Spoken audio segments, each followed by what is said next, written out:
Hello, আসসালামু আলাইকুম। আমি মেড অফ অথবা মেক অফ আর মেক ফ্রম অথবা মেড ফ্রম এর দুইটা পার্থক্য দেখাবো।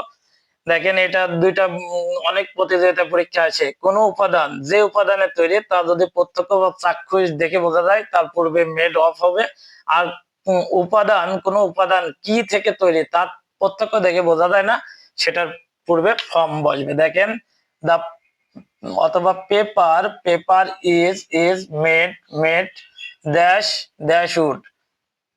এই যে পেপার মানে কাগজ, কিসের তৈরি? কাঠের তৈরি। এখন কাগজ দেখে কি বোঝা যায় যে এটা কাঠের তৈরি? এর ভিতরে কাঠের যে উপাদান আছে এটা দেখে বোঝা যায়? এটা চাক্ষুষ দেখে বোঝা যায় না। তার মানে এটার পূর্বে কি হবে? ফর্ম। এটার পূর্বে কি হবে? ফর্ম। আর আমি যদি বলি the chair, the chair, the chair or the table is made dash dash wood। আমি বলছি চেয়ার অথবা টেবিল টি কাঠের তৈরি। এখন এই যে আমি চেয়ার টেবিল তো দেখে চাক্ষুষ বুঝতেই পারছি এটা কাঠের তৈরি।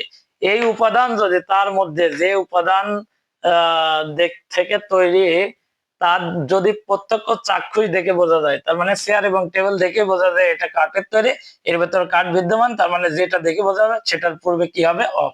এখন the ring is the ring is made made made dash gold. মানে রিংটি কিসের তৈরি? গোল্ডের তৈরি। এখন এই রিং দেখে তো বোঝা যাবে যে এটা আসলে গোল্ডের তৈরি কি সিটি গোল্ডের তৈরি না সিলভারের তৈরি, এটা দেখে বোঝা যাবে। তার মানে যেহেতু উপাদানটা চাক্ষুষ দেখে বোঝা যাবে, যদি বোঝা যায় তাহলে সেটার পূর্বে কি বসবে? অফ বসবে। আর যদি বোঝা না যায় তাহলে ফ্রম বসবে। যদি বোঝা, যেরকম পেপার পেপার যে কাঠের তৈরি এটা দেখে বোঝা যায় না, তার মানে এটা ফ্রম।